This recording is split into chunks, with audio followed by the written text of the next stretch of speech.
नमस्कार. न्यूज डंकामध्ये मी महेश विचारे आपल्या सगळ्यांचं मनपूर्वक स्वागत करतो. मित्रांनो, जितेंद्र आव्हाड यांच्या कल्पनेतून साकारलेलं तुळजाभवानी मातेचं मंदिर हे ठाण्यामध्ये उभं राहिलेलं आहे आणि त्याचा प्राणप्रतिष्ठा सोहळा जो आहे तो त्यांचे नेते शरद पवार यांच्या उपस्थितीमध्ये झाला, त्यांच्या हस्ते झाला. सपत्नीक शरद पवार हे त्या सोहळ्यामध्ये सहभागी झाले आणि सगळे आपण पाहिला तो कार्यक्रमाचा पूर्ण एकंदरीत कार्यक्रम हा लाईव्ह दाखवण्यात आला आणि कशाप्रकारे या ठिकाणी सगळा हा सोहळा पार पडला, कसे त्या ठिकाणी पूजाविधी पार पडले, मंत्रोच्चार झाले, ब्रह्मवृंदाच्या उपस्थितीमध्ये सगळा हा सोहळा पार पडला. शरद पवारच नव्हे तर त्यांच्या पक्षातले विविध नेतेसुद्धा तिथे खास उपस्थित होते. अनिल देशमुख होते, जयंत पाटील होते, जितेंद्र आव्हाड तर स्वतः होतेच. अगदी सोहळ्यामध्ये ते तिथे उपस्थित असलेले दिसले आणि हा सगळा सोहळा अनेक लोकांनी पाहिला. ते जे मंदिर आहे ते प्रति तुळजापूर असं म्हटलं जावं असं अपेक्षा आहे, अशी जितेंद्र आव्हाडांनी म्हटलेलं आहे. कारण त्या पद्धतीनेच ते बनवण्यात आलेलं आहे. तुळजाभवानी मातेची मूर्ती जी आहे तीसुद्धा तशाच पद्धतीची आहे जी तुळजापूरमध्ये आहे. तर त्यामुळे या मंदिराला एक वेगळं महत्त्व आहे असं या सगळ्याच नेत्यांनी तिथे सांगितलं आणि त्यामुळे या सोहळ्याकडे सगळ्यांनी जेव्हा पाहिलं तेव्हा आश्चर्य वाटलं की बाकी ठीक आहे, शरद पवार हे जर त्या मंदिरात गेले असते, तिथे दर्शन घेतलं असतं तुळजाभवानी मातेचं आणि ते निघून गेले असते तर काही हरकत नव्हती. पण या संपूर्ण सोहळ्यासाठी त्यांनाच बोलवण्यात आलं, त्यांच्याच हस्ते ही सगळी प्राणप्रतिष्ठा झाली, सगळे मंत्रोच्चार झाले, ब्राह्मण तिथे सगळे उपस्थित होते.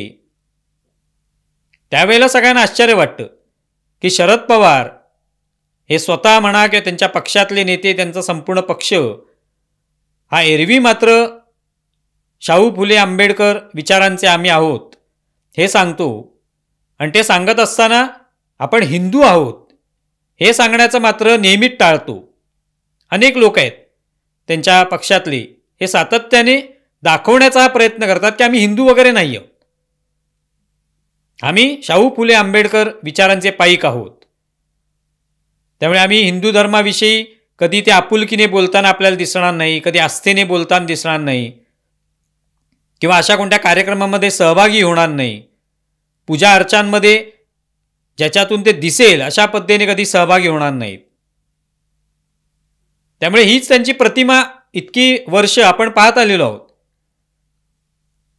शरद पवारांना जेव्हा या सगळ्या सोहळ्यानंतर विचारण्यात आलं, पत्रकारांनी विचारलं, तेव्हा ते म्हणाले की या अक्षय्य तृतीयेचा शुभ मुहूर्त आहे आणि त्या मुहूर्तावर हे मंदिर उभं राहिलं आहे. हे प्राणप्रतिष्ठा सोहळा जो आहे तो त्यानिमित्त झाला. मला खरं तर अशा प्रदर्शन करण्याची सवय नाही आहे, म्हणजे अशा पद्धतीच्या कोणत्या सोहळ्यामध्ये जायचं आणि त्याचं प्रदर्शन करायचं हे मला आवडत नाही. पण मी जेव्हा राज्याचा प्रमुख होतो, मुख्यमंत्री होतो, त्यावेळेला 4-5 वेळा मी पांडुरंगाची पूजा ही केलेली आहे पंढरपूरला जाऊन. तुळजाभवानी मातेची पूजा तुळजापूरला जाऊन केलेली आहे.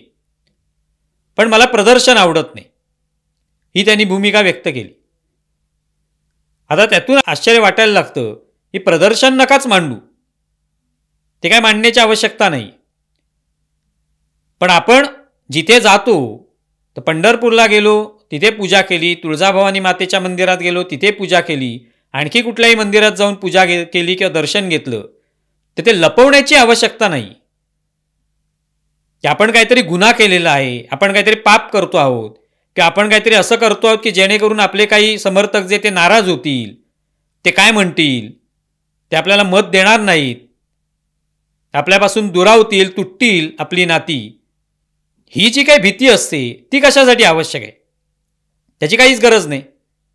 पण ती भीती वारंवार या सगळ्या तथाकथित पुरोगामी पक्षांमध्ये असते.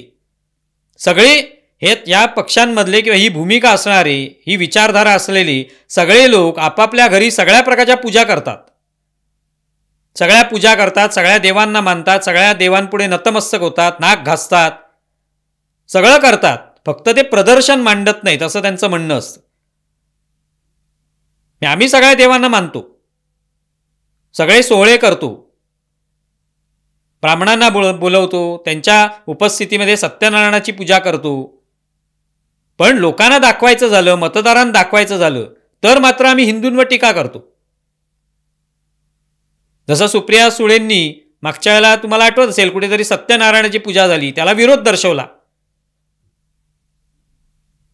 तर त्याला विरोध ते करतात.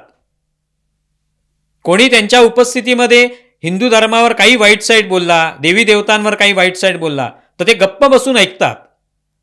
त्याला ते रोकत नाहीत, टोकत नाहीत त्याला की बाबा हे बोलू नको, हे योग्य नाही बोलणं, तू बोल बिंदास, शिव्या घाल हिंदू देवी देवतांना. पण आम्ही जाऊन नंतर त्याच देवी देवतांसमोर नतमस्तक होऊ, नाक घासू, त्यांचं दर्शन घेऊ, त्यांना पुष्पहार अर्पण करू, मंत्रोच्चारामध्ये प्राणप्रतिष्ठा करू. ही जी भूमिका असते ही दुटप्पीपणाची आणि ढोंगी भूमिका असते. तीच नेमकी या निमित्ताने दिसून आली. ज्या तुळजाभवानी मातेचं मंदिर तुळजापूरला आहे, ते तेव्हाच्या काळात, इतिहासाच्या काळात अफजल खानाने त्यावर घण घातले असं म्हटलं जातं. इतिहास आहे तो. त्या अफजल खानाची मात्र स्तुती करायची. तो कसा धिप्पाड पहाडासारखा आहे, आणि तो काय इकडे आक्रमण करायला वगैरे आला नव्हता, तो राज्यविस्तार करायला आला होता असं सांगायचं. आणि तुळजाभवानी मातेच्या प्रति तुळजापूर ज्याला म्हटलं जाणार आहे त्याची प्राणप्रतिष्ठाही करायची. म्हणजे आपण नेमके कोणाच्या बाजूचे आहोत हेच कळेन असं होतं. आपण अफजल खानाच्या बाजूचे आहोत की ज्या अफजल खानाने घण घातले तुळजाभवानी मातेच्या मंदिरावर, मूर्तीवर, त्या तुळजाभवानी मातेच्या बाजूने आहोत, काहीच कळायला मार्ग नाही. काय नेमकं म्हणायचं, काय नेमकं करायचं, काय विचार करतो आपण, संभ्रमातच पडतो आपण. हे नेमके आहेत कोण? हिंदू आहेत ते हिंदू आहे ते सांगत नाहीत, आपण प्रदर्शन करत नाही, पण सोहळे मात्र मोठे करणारच. मग समजायचं कसं? याच सोहळ्यादरम्यान राष्ट्रवादी काँग्रेसचे जे नेते आहेत जयंत पाटील, ते सुद्धा उपस्थित असल्याचे दिसून येतं. हेच जयंत पाटील, तुम्हाला एक आठवत असेल जुना व्हिडिओ ज्याच्यामध्ये तेव्हा शरद पवारांसोबत असलेले जे अमोल मिटकरी आहेत ते कशा पद्धतीने ब्राह्मणांवर टीका करत होते, खिल्ली उडवत होते, त्यांच्या मंत्रोच्चाराची खिल्ली उडवत होते. तो एक व्हिडिओ आपल्याला माहितीच आहे.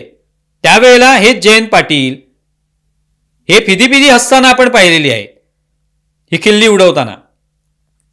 पण आज तेच जयंत पाटील हे या सोहळ्यामध्ये उपस्थित आहे, अगदी हात जोडून नम्रपणे. समोर ब्राह्मण हे वेगळ्या पद्धतीचे मंत्रोच्चार करतायत, मंत्र म्हणतायत, मंत्रपठण चालू आहे, पण जयंत पाटील अजिबात हसताना दिसत नाहीत. मग आता या मंत्रोच्चारामध्ये काय बदल झालेला आहे, किंवा अमोल मिटकरी जे आहेत त्यांच्या मंत्रोच्चारामध्ये काय फरक होता, हा प्रश्न मनात येतो ना. नेमकी भूमिका काय? तुम्हाला आज मंत्रोच्चार आवडत नाहीत, हिंदू परंपरा मान्यता या आवडत नाहीत, तर मग तुम्ही या सोहळ्यात कशाला आलेला आहात? काय करताय? की मग अमोल मिटकरींच्या वेळेला आम्ही हिंदू धर्माची थट्टा उडवताना किंवा आम्ही सामील पण होऊ त्याच्यामध्ये, थट्टा उडवताना त्याच्या हसू, टाळ्या वाजवू, आणि कधीतरी वेळ आली तर त्याच हिंदू परंपरांचा स्वीकार पण करू आणि त्याच्यासमोर नतमस्तक सुद्धा होऊ, अशी दोन्ही भूमिका नाही चालू शकत. पण जयंत पाटील ते दिसले करताना. जेव्हा नरेंद्र मोदी प्रभू श्रीरामाच्या मंदिराचे प्राणप्रतिष्ठा सोहळा जो आहे त्याला उपस्थित राहतात, ते सगळे जे काही पूजा विधी आहेत ते करतात, उद्घाटन होतं मंदिराचं, तेव्हा मात्र टीका केली जाते की हा भाजपचा सोहळा आहे, मोदींना हे शोभत नाही, मोदींनी हे करता कामा नये. पण शरद पवार मात्र राज्याचे प्रमुख म्हणून पांडुरंगाची पूजा करतात 4-5 वेळा, तुळजाभवानी मातेच्या मंदिरातही जातात, तिथेही पूजा करतात, पण मोदींनी ते करायचं नाही. त्यांना ते शोभत नाही. आम्हाला शोभतं, आम्ही सगळ्या देवांची पूजा करू, पण आम्हाला ते शोभेल, मोदींना ते शोभत नाही. हा दुटप्पीपणा नाही तर काय अजून? याला दुटप्पीपणा म्हणणार. याच शरद पवारांच्या उपस्थितीमध्ये एक तथाकथित विचारवंत ज्ञानेश महाराव यांनी प्रभू श्रीरामावर टीका केली होती, स्वामी समर्थांवर टीका केली होती, आणि टीका नुसती नाहीये, अत्यंत घाणेरड्या भाषेमध्येही टीका केली. पण शरद पवार त्याविषयी काही बोलले नाहीत.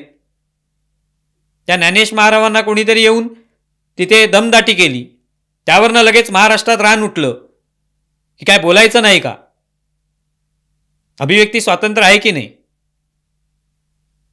ते फक्त हिंदू धर्मातल्या देवी देवतांना काही घाणेरडं बोलणं हे एवढंच अभिव्यक्ती स्वातंत्र्य असतं. आपल्याला ज्याला शिव्या घालायच्यात, घाणेरडं बोलायचे, तेवढंच अभिव्यक्ती स्वातंत्र्य मर्यादित असतं. पण त्याच्यावर शरद पवार काय बोलले का? काही बोललेले नाहीत.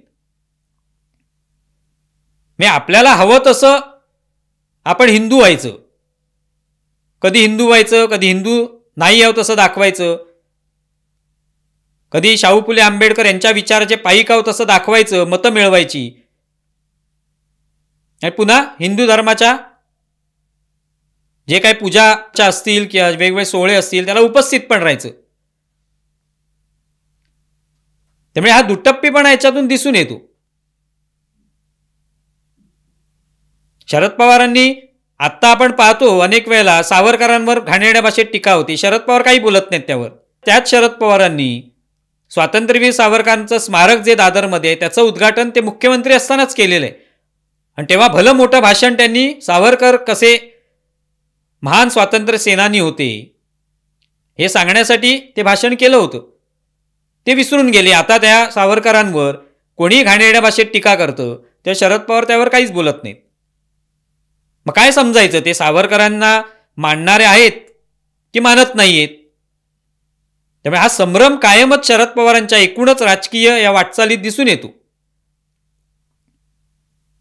एका बाजूला कधीतरी आपण मटण खाल्ले म्हणून दगडूशेठ हलवाईच्या गणपतीचं दर्शन मंदिरात जाऊन घेत नाहीत, ते बाहेरून घेतात, एवढा संयम ते पाळतात. मी काहीतरी त्यांना वाटतं की असं करणं योग्य आहे. पण तेच त्या हिंदू धर्मावर कोणी टीका करतं त्यावर मात्र बोलत नाहीत. हिंदू धर्माबद्दल बोलणं म्हणजे लगेच भाजपमध्ये सामील होणं किंवा देवी देवतांवर कोणी टीका करत असेल त्याला रोखणं म्हणजे बजरंग दल किंवा विश्व हिंदू परिषदेमध्ये सामील होणं नाहीये. पण ते बोललं पाहिजे, कारण तुमचे मतदार हे फक्त हिंदू वगळता इतर जे आहेत ते लोकच मतदार नाही आहेत, हिंदूही आहेत. तर त्यांच्याही सन्मानाचा विचार केला पाहिजे, त्यांच्याबद्दलही आदर राखला पाहिजे. तो राखला जात नाही. मी दोन दोन चेहरे आपल्याला पाहायला मिळतात. मग त्यातला खरा कुठला, खोटा कुठला, खरे शरद पवार कोणते, खोटे शरद पवार कोणते हे कळायलाच मार्ग नाही. जसं हे आता तुळजापूरचं मंदिर उभारण्यात आलेलं आहे, त्याला प्रति तुळजापूर असं म्हणूया असं जितेंद्र आव्हाड म्हणतायत. म्हणजे अर्थातच ते खरं तुळजापूरचं मंदिर नाही. तुळजापूरचं मंदिर हे तुळजापूरला आहे, तुळजाभवानी मातेचं मंदिर, ते खरं मंदिर जे इतिहास काळापासून आहे. हे आत्ता मंदिर बांधले हे प्रति तुळजापूर आहे. याचं कारण ते तशाच पद्धतीने दिसणारी मूर्ती आहे, तशाच पद्धतीने बांधकाम केलेलं आहे, असा प्रयत्न केलेला आहे, तेव्हा त्याला प्रति तुळजापूर म्हणता येईल. तसंच शरद पवारांच्या बाबतीत म्हणता येईल की शाहू फुले आंबेडकर यांच्या विचारावर चालणारे शरद पवार एक आपल्याला नेहमी माहिती असलेली, आणि आताही अचानक सगळ्या या पूजाविधींमध्ये सहभागी झालेले, मंत्रोच्चारामध्ये भवानी मातेचं प्राणप्रतिष्ठा करणारे, त्याला मान्यता देणारे, त्या सगळ्या जे काही परंपरा आहेत त्या आपल्याला मान्य आहेत हे दाखवणारे कुठले शरद पवार खरे आहेत? मग ते जर शाहू फुले आंबेडकर विचारांचे शरद पवार हे खरे म्हणायचे झाले तर मग हे प्रति शरद पवार म्हणायला पाहिजेत, जे या सगळ्या सोहळ्याला उपस्थित होते. तेव्हा काहीतरी एकदा स्पष्ट भूमिका घेतली पाहिजे. निदान नरेंद्र मोदी हे आपण हिंदू आहोत हे स्पष्टपणे सांगतात, तरी त्या पद्धतीने त्यांचं वर्तन असतं, ते लपवून ठेवत नाहीत. मी प्रदर्शन करणार नाही म्हणून हळूच काहीतरी करायचं आणि बाकीच्या वेळी वेगळाच विचार मांडायचा, असं तरी करत नाहीत. ते हिंदू आहोत ते अभिमानाने सांगतात, आणि त्यात वाईट काय आहे? त्यामुळे सगळेच हिंदू देशभरातले सगळेच मोदींना मतदान करतात असं अजिबात नाही. ते हिंदू काँग्रेसलाही मतदान करतात, ते राष्ट्रवादी काँग्रेसलाही करतात, ते आम आदमी पार्टीलाही करतात. नरेंद्र मोदी मंदिरात जातात म्हणून सगळे हिंदू मोदींना मतदान करत नाहीत, पण तरी ते आपण हिंदू आहोत यावर ठाम आहे, त्याविषयी त्यांना अभिमान वाटतो आणि ते स्पष्टपणे सांगतात. त्यात वाईट वाटण्याचं काहीच कारण नसतं. पण तेच मोदी कुठल्या एखाद्या मुस्लिमाबरोबर दिसले की बघा हे कसे आता मतं मागण्यासाठी गेलेत. ते मतं मागण्यासाठी कशाला जातील? ही गरज जी आहे ती ज्यांना मुस्लिमांची मतं पाहिजे असतात त्यांना आवश्यक असतं, ते अशा सोहळ्यांमध्ये जातात, इफ्तार पार्ट्यांमध्ये जातात आणि त्याचं मात्र प्रदर्शन करतात. एकमेकाला भरवताना, त्यातली फळं खाताना याचं प्रदर्शन चालतं, पण मंदिरामध्ये जाण्याचं प्रदर्शन चालत नाही. म्हणून तो दुटप्पीपणा वाटतो. आणि म्हणून आत्ता हे जे शरद पवार दिसत आहेत ते खरे आहेत का शरद पवार असा प्रश्न निर्माण झाला तर काय चूक आहे त्यात लोकांची?